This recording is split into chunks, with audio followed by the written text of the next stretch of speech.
अध्याय 5वा. ओवी क्रमांक 55 पासून आता सुरुवात करूयात. इंद्रियांच्या गावी नेणी जे ऐसा व्यापारू जो निपजे तो केवळू गा म्हणजे मानसाचा. इंद्रियांना ज्याची वार्ताही नाही असा जो व्यापार होतो त्यालाच केवळ मनाचा व्यापार असे म्हणावे.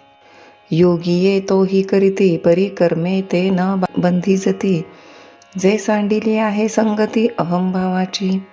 योगी लोक ह्याही मनोव्यापाराचे आचरण करीतात, परंतु ते कर्माने बांधले जात नाहीत, कारण त्यांनी अहंकाराचा त्याग केलेला असतो. आताम जाहा लिया भ्रमहत जैसे पिशाचाचे चित्त मग इंद्रियांचे चेष्टित विकळू दिसे. ज्या वेळेस एखाद्या मनुष्याचे मन भ्रमिष्ट झालेले असते किंवा जसे पिशाच्याची बाधा झालेल्याचे मन असते त्यावेळेस इंद्रियांचे सर्व व्यापार अव्यवस्थित दिसतात. मनाला आणि बुद्धीला ते धरून नसतात, कारण भ्रम नाहीसा झाल्यावर त्यांची त्याला आठवण नसते. स्वरूप तरी देखे आळविले आईके शब्द बोले मुखे परी ज्ञान नाही. समोर मनुष्य आले असता त्याला दिसते, कोणी हाक मारली असता ऐकू येते व तो स्वतः बोलतो, परंतु त्या त्या क्रियेचे त्याला भान नसते, चित्त जाग्यावर नसते. हे असो काजे विण जे जे काही करणं ते केवळ कर्म जाणं इंद्रियांचे. असो तत्वार्थ काय की निष्कारण जे काही करणे ते फल इंद्रियांचेच कर्म होय असे समज. मग सर्वत्र ते जाणते ते बुद्धीचे कर्म निरुते ओळख अर्जुना ते म्हणे हरी. श्रीकृष्ण अर्जुनाला म्हणतात, ह्या व्यतिरिक्त सर्व जाणून जे कर्म करणे ते बुद्धीचे कर्म असे समज. ते बुद्धी दुरे करुनी कर्म करीती चित्त देऊनी परी ते नैष्कर्म्यापासून मुक्त दिसती. ते योगी बुद्धीला पुढे करून मनापासून कर्मांचे आचरण करीतात, परंतु ते कर्मातील ब्रह्मभावाच्याही पलीकडे असून मुक्त आहेत. जे बुद्धीचे ठाऊनी देही तया अहंकाराची सेची नाही म्हणून कर्म करिता पाही चोखाळले. कारण बुद्धीपासून देहापर्यंत त्यांना अहंकाराची आठवण सुद्धा होत नाही, म्हणून ते कर्म करीत असले तरी शुद्ध होत. अगा करीते नवीन कर्म तेची ते नैष्कर्म्य हे जाणती सुवर्म गुरुगम्य जे. कर्म करणारा मी आहे असा भाव न ठेविता जे कर्म करणे तेच नैष्कर्म्य होय हे गुरुपासून कळणारे तत्व ते जाणतात. आता शांतरसाचे भरिते सांडित आहे पात्राते जे बोलणे बोला परवते बोलवले. आम्ही आता जे शब्दांनी प्रतिपादन करता येणार नाही ते बोललो, म्हणून शांतिरस इतका अधिक झाला आहे की तो ज्या पात्रात भरला आहे ते पात्र भरून तो खाली सांडत आहे. येथ इंद्रियाचा पांगू जया फिटला आहे चांगू तयासीची आथी लागू परिसावया. ज्यांच्या इंद्रियांचे दैन्य पार नाहीसे झाले आहे त्यालाच हे तात्विक भाषण ऐकण्याचा अधिकार आहे. असो हा अतिप्रसंगू न संडिक पा कथा लागू होईल श्लोक संगती भंगू म्हणून या. मग श्रोते ज्ञानेश्वरास म्हणतात, अहो हे विषयांतर पुरे करा, कथेचा संबंध सोडू नका, कारण श्लोकांच्या संगतीचा बिघाड होईल. जे मना कळिता कुवाडे घागू सीता बुद्धी ना तुडे ते दैवाचे निसुरवाडे सांगवले तुझ. जे मनाने समजण्यास अवघड व विचार करूनही बुद्धीला न सापडणारे ते दैवाच्या अनुकूलतेमुळे तुम्हास सांगता आले. जे शब्दातीत स्वभावे ते बोलींची जरी फावे तरी आणिके काय करावे कथा सांगे. जे मुळीच बोलता येत नाही ते जर बोलण्यात सापडले तर आणखी उपाय कशास पाहिजेत. परंतु हे असो, आता कथा सांगा. हा आरती विशेषू श्रोतयांचा जाणोनी दास निवृत्तीचा म्हणे संवादू दोघांचा परिसोनी परिसा.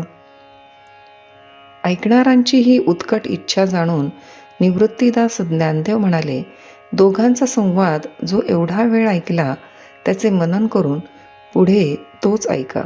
मग श्रीकृष्ण म्हणे पार्था ते आता प्राप्ताचे चिन्ह पुरते सांगेन तुझ निरुते चित्त देई.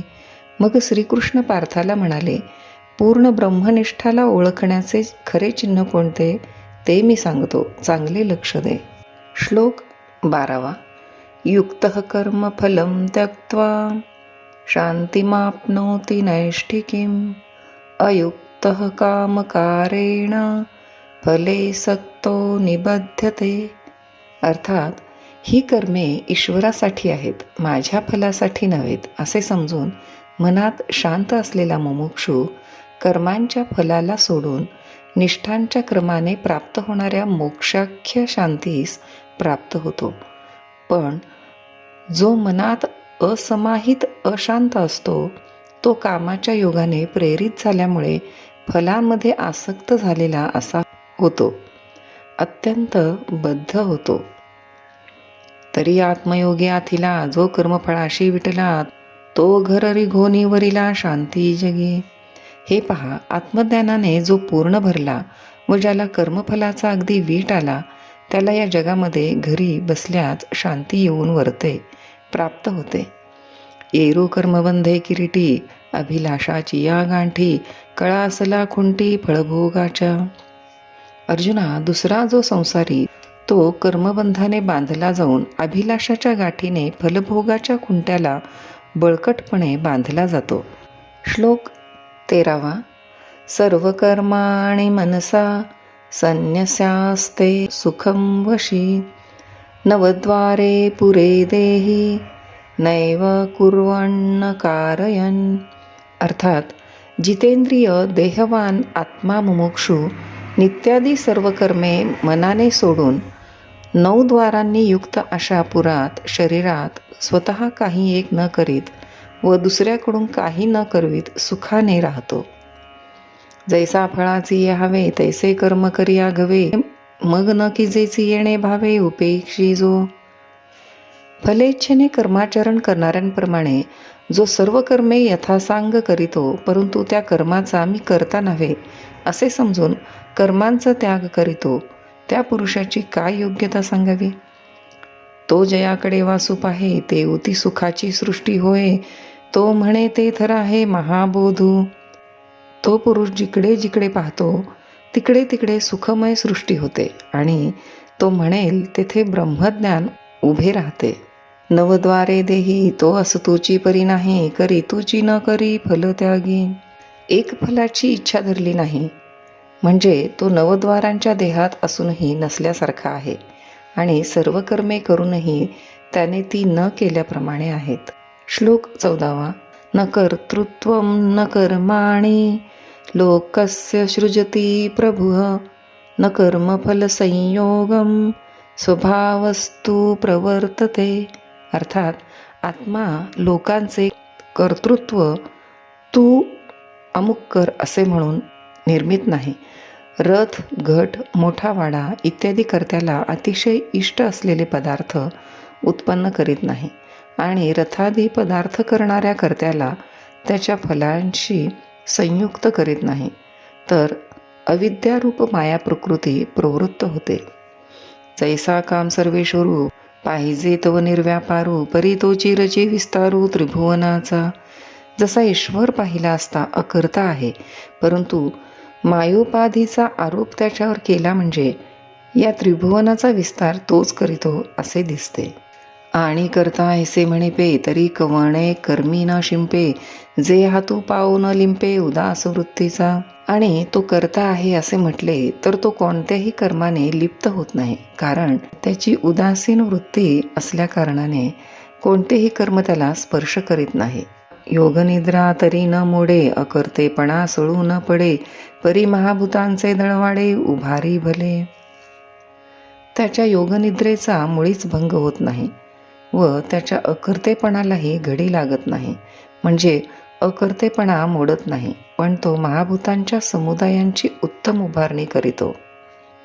जगाच्या जीवी आहे परी कवणाचा कही नोहे जगची हे होय जाये तो शुद्धीही नेणे.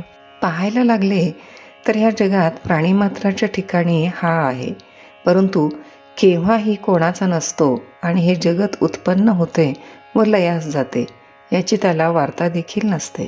श्लोक 15. नादत्ते ते कस्यचित् पापं न चैव सुकृतं विभुः अज्ञानेनावृतं ज्ञानं तेन मुह्यन्ति जंतवः.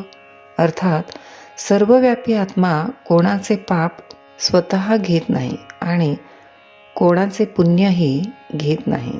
विवेक विज्ञानाला अज्ञानाने आच्छादित केले आहे, त्यामुळे जीव मोहित होतात. पाप पुण्य अशेषे पासींची असतू न देखे आणि साक्षीही होऊ न ठके येरी गोठी कायसी. पाप पुण्य सर्व त्याच्याजवळ असूनही तो पाहत नाही. इतकेच नव्हे तर त्याला साक्षीभूत सुद्धा नसतो.